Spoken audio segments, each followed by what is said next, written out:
NDA नेताओं के बीच वार फिर से हो गई शुरू। जदयू भिड़ गई बीजेपी के साथ।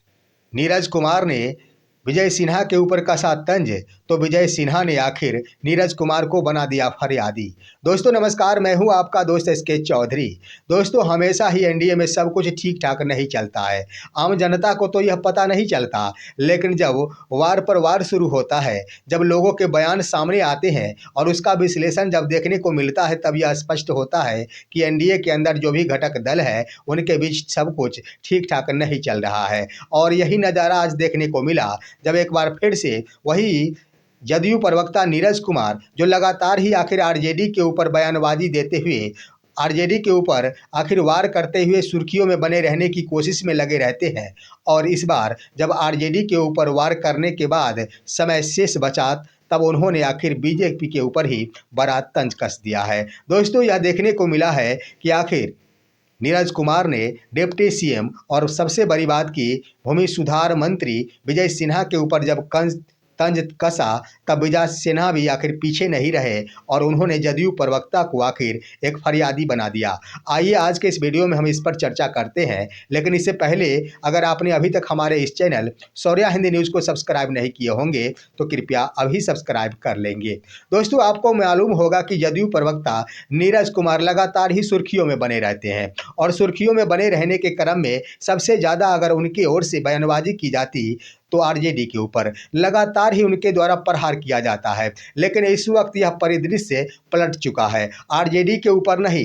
सबसे बड़ी बात कि आखिर विजय सिन्हा जो आजकल मुख्यमंत्री के रेस में आने की कोशिश में लगे हुए हैं, वो सोच रखे हैं कि अगर भाजपा अपनी सरकार बनाती है तो ऐसी बात नहीं कि मुख्यमंत्री की रेस में मैं नहीं आऊं, सिर्फ व सिर्फ सम्राट चौधरी ही रहे। यही कारण है कि आखिर विजय कुमार सिन्हा के द्वारा भूमि सुधार मंत्रालय को पूर्ण रूप से सुधार देने की बातें कही जाती है, और इसके अंतर्गत अब भिड़ गए हैं जदयू प्रवक्ता और एमएलसी नीरज कुमार विजय सिन्हा के ऊपर। दरअसल दोस्तों मैं बता देना चाहूँगा कि विजय कुमार सिन्हा जो भूमि सुधार मंत्री है, वो इन दिनों काफ़ी सुर्खियों में बने हुए हैं। इसका मुख्य कारण ये है कि वो भूमि सुधार मंत्रालय के अंतर्गत जितने भी पदाधिकारी या फिर कर्मी होते हैं, उन्हें कभी बकसने की बातें नहीं करते। वो लगातार ही यही बातें किया करते हैं कि मैं खरे खरे सस्पेंड कर दूंगा।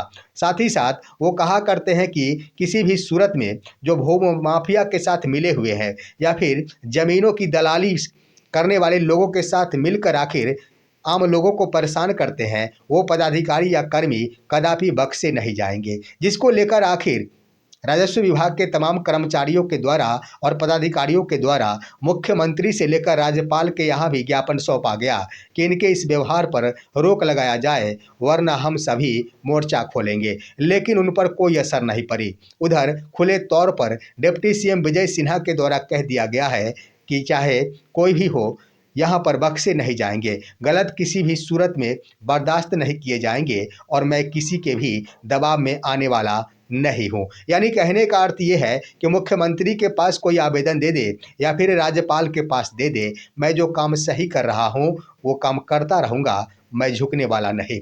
यहीं पर दोस्तों देखेंगे तो आखिर उनकी कार्यशैली को लेकर पदाधिकारियों के स्तर से तो मोर्चा खोला ही गया है, लेकिन आप गौर करेंगे तो नीतीश कुमार पदाधिकारियों को लगातार ही, चाहे कोई भी विभाग हो, अपने स्तर से छूट प्रदान करने में कोई कसर नहीं छोड़ते हैं। जिसका नतीजा है कि जब मुख्यमंत्री के यहाँ राजस्व एवं भूमि सुधार मंत्रालय के पदाधिकारियों के द्वारा आवेदन दिया गया तो मुख्यमंत्री के द्वारा तो कोई एक्शन नहीं लिया गया, लेकिन आखिर जदयू प्रवक्ता और एमएलसी नीरज कुमार ने एक बड़ा तंज कसते हुए उन पर कटाक्ष कर दिया। विजय सिन्हा के लिए उन्होंने कह दिया है, और ये आज ही यानी बृहस्पतिवार को उन्होंने कहा कि बहुत ही अच्छे कार्य कर रहे हैं डिप्टी सीएम विजय कुमार सिन्हा, और अपने कार्यों के क्रम में जो सही कार्य कर रहे हैं उसी के क्रम में वो अगर लालू प्रसाद यादव के ज़मीनों की जांच करवाते हैं तो यह बहुत ही नेक कार्य होगा।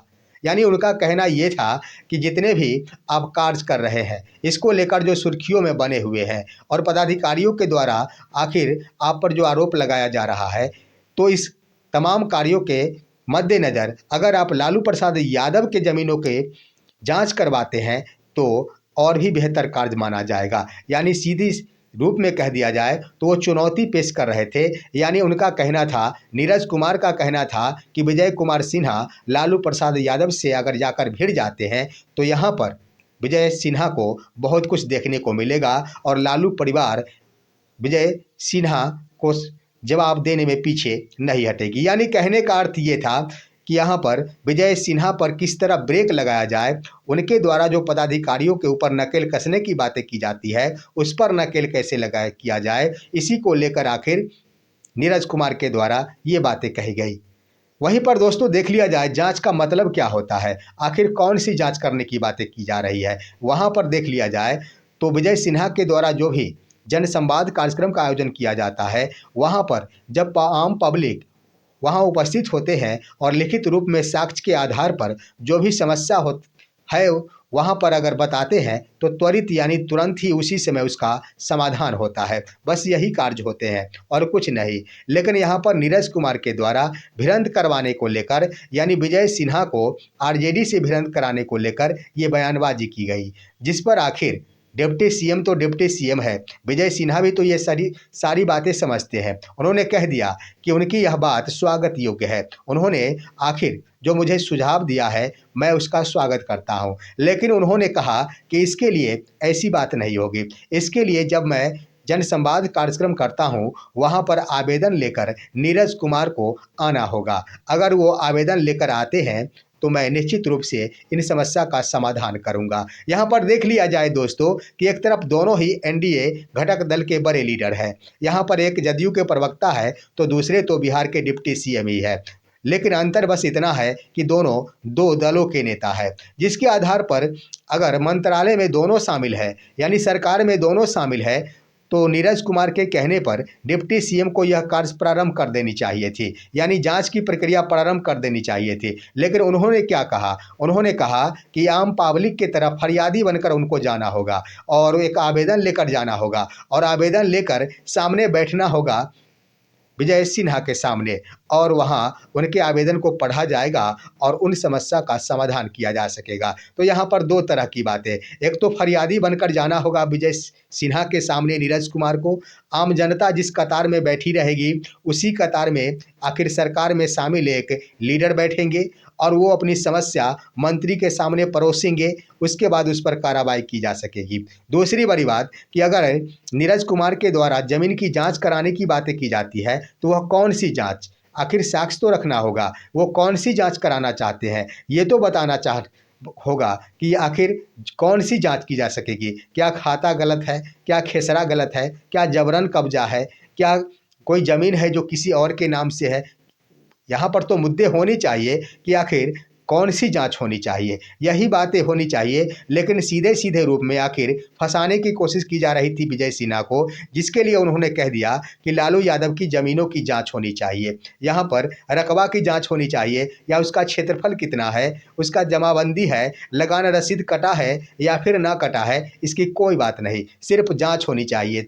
इसी को लेकर आखिर विजय सिन्हा भी पीछे नहीं रहे और एक फरियादी बना दिए हैं। इस तरह से कह दिया जाए तो दोनों नेताओं के बीच वार प्रारंभ हो चुका है और एक दूसरे के ऊपर तंज कसने में लगे हुए हैं, जिससे स्पष्ट हो रहा है कि एनडीए के अंदर भीतर ही भीतर घमासान जारी है और एक दूसरे को कमज़ोर करने में लगे हुए हैं। दोस्तों इस पर आप क्या कहेंगे, अपनी राय कमेंट के माध्यम से दीजिए। हमारे इस वीडियो को ज़्यादा से ज़्यादा लाइक और शेयर कीजिए और अब दीजिए अपने दोस्त को इजाज़त। हम फिर मिलेंगे आपसे अगले वीडियो में, तब तक के लिए नमस्कार।